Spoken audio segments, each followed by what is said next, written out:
तो महाराज जी कहते कि वहाँ प्रमोद वन में भजन कर रहे थे, तो हमने रात्रि के समय देखा कि हम जे ध्यान में बैठे, एक महापुरुष आए, चंद्रमा के समान उनके शरीर से कांति निकल रही है, उन्होंने मेरे यहाँ ऐसे स्पर्श ऐसे कर दिया। हम तो ध्यान में थे, हमने नेत्र खोले तो देखे वो महापुरुष सामने खड़े हैं, चरण पृथ्वी से ऊपर हैं और गौर वर्ण है और श्वेत श्मश्रु हैं, श्वेत दाढ़ी, श्वेत जटा है, शरीर से कांति निकल रही है। और उन्होंने कहा काम्यया, केवल भगवत प्राप्ति का संकल्प लेकर के भी भजन करते हैं। और आज भी चित्रकूट में ऐसे लोग हैं।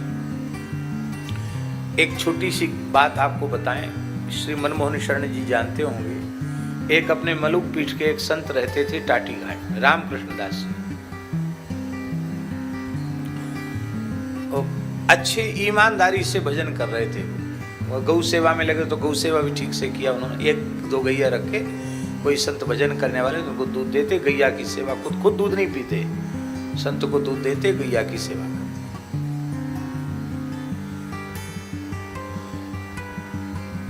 बढ़िया से, बहुत बढ़िया से भजन कर रहे थे। इस बार जो हरिद्वार का कुंभ हुआ, उस कुंभ में वो आए, हरिद्वार कुंभ, रामकृष्ण दास जी। वो जाते नहीं थे, मलुक पीठ भी नहीं आते थे, वहीं रहते थे।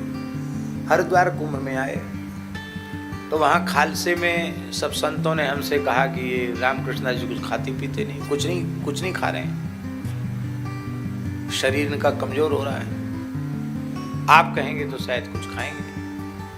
तो मैंने उनको एकांत में बुलाया, तो भाई क्या बात है, आपने आहार छोड़ रखा है? बोले हाँ। काफी दिन बताया कि इतने दिन से मैंने कुछ भी ग्रहण नहीं किया है, हाँ थोड़ा गंगा जल ले लेता हूँ, बस कुछ नहीं ले रहा। ऐसा क्यों किया? आप क्यों सब भोजन छोड़ दिया है? अब उनका शरीर नहीं है, इसलिए हम ये घटना सुना रहे हैं। उन्होंने कहा कि टाटी घाट में एक महर्षि का दर्शन हमको, एक सिद्ध पुरुष का दर्शन हुआ, और उन्होंने कहा कि तुम्हारा सब काम हो गया, अब कुछ बाकी नहीं है, अब तुम अन्न जल का त्याग कर दो, अन्न का त्याग कर दो, फल का त्याग कर दो, बहुत प्यास लगे तो केवल गंगा जल लो, और अब तुम्हारे जीवन का समय बहुत कम रह गया है, और तुम गंगा तट पर जाकर अपने देह का विसर्जन करो, और तुम्हें लौट कर फिर संसार में नहीं आना है, सदा सर्वदा के लिए श्री सीताराम जी के चरणों में पहुंच जाना है। तो उनकी आज्ञा से हम वहां से छोड़कर यहाँ आए हैं, और ये आपकी आज्ञा। हमने कहा बिल्कुल ठीक है। तो फिर संतों को भी मैंने कहा भाई इन्हें परेशान मत करो, आराम से जैसे रहते हैं, संत की राजी प्रसन्नता, ऐसे इनको रहने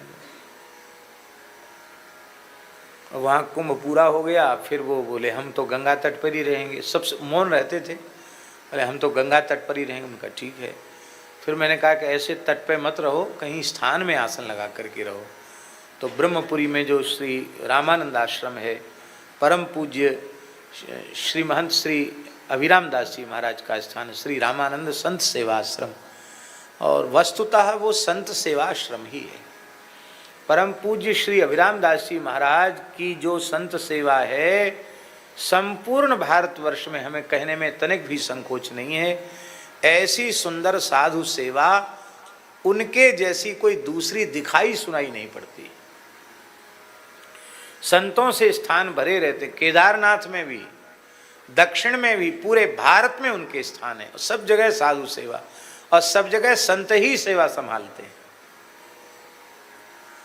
जिन जिन क्षेत्रों में अभाव था कि साधु कहाँ आसन रखे, कहाँ भोजन करे, सब जगह उन्होंने, दक्षिण में भी, दक्षिण में साधुओं को बड़ी समस्या थी, कहीं खाने को नहीं था साधुओं के लिए।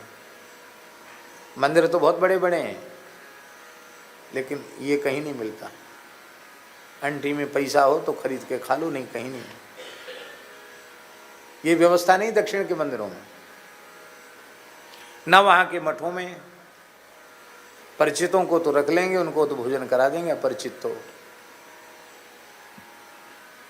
नहीं।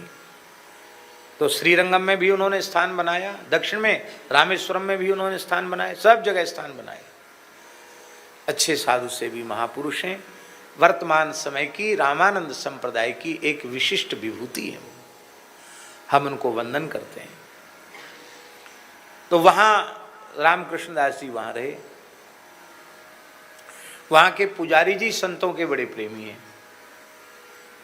तो उनको पता चलता है कि कोई साधु मलुपीठ से आया है तो बहुत प्रसन्न होते सभी लोग। उन्होंने प्रेम से एक कोठरी दे दी और जगह दे दी, रहने लगे।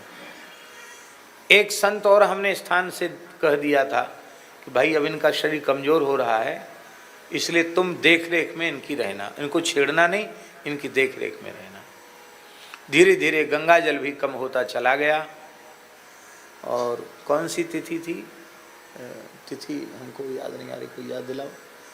शायद ज्येष्ठ पूर्णिमा थी या कौन सी निर्जल एकादशी थी, ज्येष्ठ का ही महीना था संभवतः, हैं जेठ था ना, ज्येष्ठ पूर्णिमा थी क्या?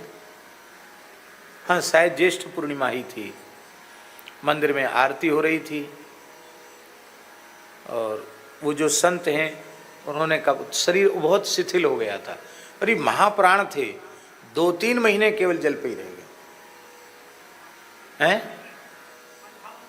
58 दिन जल भी फिर इतना सा लेते थे गंगा जल।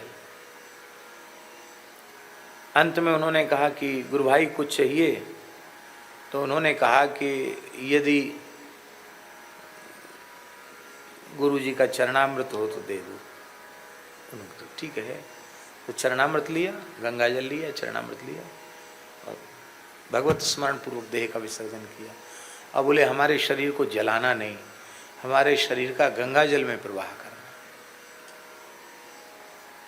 वैसी ही व्यवस्था हो गई। फिर यहाँ से संतों ने उनका भंडारा वहाँ किया। कहने का आशय ये है कि ये अभी की घटना है। हरिद्वार कुंभ हुए कितना दिन हुए? 2 वर्ष हुए। 2 वर्ष पुरानी घटना है। हम इसलिए कह रहे हैं कि आज भी चित्रकूट धाम में ऋषि मुनि महात्मा विराजते हैं और साधकों का मार्गदर्शन करते हैं। हमारे पूज्य गुरुदेव श्री पहाड़ी बाबा महाराज जब वहाँ विराजते थे, भजन करते थे प्रमोद वन क्षेत्र में, ये बात होगी लगभग 100 साल पुरानी बात होगी।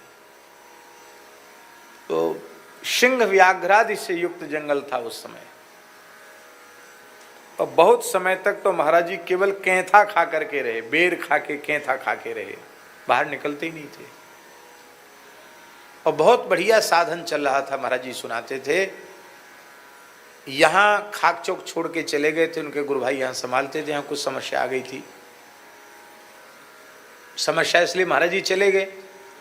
और पहाड़ी बाबा की आन के किसी के सामने हाथ पसारना नहीं, स्थान में कुछ ठाकुर जी के भोग राग की व्यवस्था नहीं। तो महाराज जी कहते कि वहाँ प्रमोद वन में भजन कर रहे थे, तो हमने रात्रि के समय देखा कि हम जे ध्यान में बैठे, एक महापुरुष आए, चंद्रमा के समान उनके शरीर से कांति निकल रही है। उन्होंने मेरे यहाँ ऐसे स्पर्श ऐसे कर दिया। तो हम तो ध्यान में थे, हमने नेत्र खोले तो देखे वो महापुरुष सामने खड़े हैं, चरण पृथ्वी से ऊपर हैं और गौर वर्ण है और श्वेत श्मश्रु हैं, श्वेत दाढ़ी, श्वेत जटा है, शरीर से कांति निकल रही है। और उन्होंने कहा वृंदावन चले जाओ, गुरुस्थान में रहो, वहीं तुम्हें सब कुछ प्राप्त हो जाएगा। फिर वो अंतर्धान हो गए। महाराज जी फिर ध्यान में बैठे, तो फिर वो थोड़ी देर बाद फिर आए। अरे बोले तुमने सुना नहीं, तुम चले जाओ वृंदावन। जब तीसरी बार वे आए एक ही रात्रि में, तो महाराज जी ने समझा कि कोई यहाँ के सिद्ध पुरुष हमारे साधन में विघ्न कर रहे हैं। तो बोले, थोड़ा हमने झल्ला के कहा कि महाराज क्षमा करें, हमसे कौन अपराध बना, हमको चित्रकूट से आप निकाल रहे हैं, आप कौन हैं, हमारे साधन में विघ्न कर रहे हैं, हमारा बहुत बढ़िया साधन चल रहा है, आप विघ्न क्यों कर रहे हैं, आप कौन हैं? उन्होंने कहा, महात्मान शुद्ध मत हो, मैं महर्षि अत्रि हूँ, मैं महर्षि अत्रि हूँ, और तुम्हारे चले आने से वहाँ भगवान की सेवा में व्यवधान आ रहा है, जो महिमा चित्रकूट की है वही महिमा वृंदावन की है। अपने गुरु स्थान में रह करके भजन करो, वहीं सब कुछ प्राप्त हो जाए। महाराज जी कहते बस हम उठे और वहां से फिर आए तो वृंदावन आ गए। एक बार गुरु जी हमने देखा, महाराज जी आरती के बाद बहुत देर तक ऐसे रहते थे और बीच बीच में ऐसे ऐसे करते। एक बार हमने एकांत में पूछा कि महाराज जी आप बार बार सिर झुकाते किसको प्रणाम करते हैं? इतना सुनते ही एकदम भावुक हो गए, उनके नेत्र भर आए महाराज जी के। एकांत क्षण था। महाराज जी बोले बच्चा किसको बतावें, कौन विश्वास करेगा? नारद, व्यास, शुक, सनकादि, वाल्मीकि ऋषि ये सब डोल रहे हैं वृंदावन में, आरती दर्शन करने आते हैं। एक एक करके महापुरुषों को मैं प्रणाम करता हूँ, अनुभव करता हूँ कि वे सामने खड़े हैं। महाराज जी ऐसे बोले हाँ। कहे चित्रकूट धाम से जब से आए हैं, सिद्धों की कृपा है, इन आंखों से महान ऋषियों का, संतों का दर्शन होता। इसलिए आश्चर्य की बात नहीं है। और आज भी तपस्वी ऋषि निवास करते हैं। आप लोग कहें ब्रज में नहीं है, ब्रज में भी एक से एक ऋषि मुनि महात्मा सिद्ध हैं जो तप कर रहे हैं, भजन कर रहे हैं। और आप ईमानदारी से भजन में लगिए तो आपको उनका दर्शन हो जाएगा, आपको उनकी अनुभूति हो जाएगी। कहते हैं कि एवं सर्वे द्विजश्रेष्ठा चातुर्वर्णेन संयुता तपश्चर्यां प्रकुर्वन्ति हुयत्र मुदावहम। इस प्रकार से संपूर्ण ऋषि मुनि चारों वर्णों के अनुसार तपश्चर्या में संलग्न हैं। यह तपस्या उभयत्र सुख मुदावहम, माने इस लोक में परलोक में दोनों में आह्लाद देने वाली, आनंद देने वाली है। यहाँ ऋषि महर्षि निरंतर यज्ञ करते हैं, बड़े सुंदर सुंदर यहाँ झरने हैं। इस प्रकार से जो व्यक्ति दीन दुखी अंध कृपण आदि को दान देता है वो संपूर्ण सद्गुणों से युक्त हो जाता है। हे द्विज सत्तम स्वधाकार, वसटकार, स्वाहाकार, नमस्कार, यज्ञ, पूजा, शास्त्र अध्ययन आदि शुभ कर्म ये निरंतर चित्रकूट क्षेत्र में होते रहते हैं। और यहाँ जो आकर के इन पवित्र साधनों को करते हैं वे परम गति को प्राप्त हो जाते हैं। क्योंकि चित्रकूटम गिरिम दृष्ट्वा पुनर्जन्म न विद्यते, चित्रकूट का दर्शन करने वाले का पुनर्जन्म नहीं होता है। इतनी बड़ी महिमा चित्रकूट धाम की है। जो शास्त्र विधि से तीर्थ यात्रा करते हैं और दक्षिणा भी तीर्थवासी ब्राह्मणों को देते हैं, उन्हें अग्निष्टोम आदि श्रौत यज्ञ करते हैं, वो भी उस फल को प्राप्त नहीं कर पाते हैं जो चित्रकूट की यात्रा करने वाले को प्राप्त हो जाता है। कहते हैं कि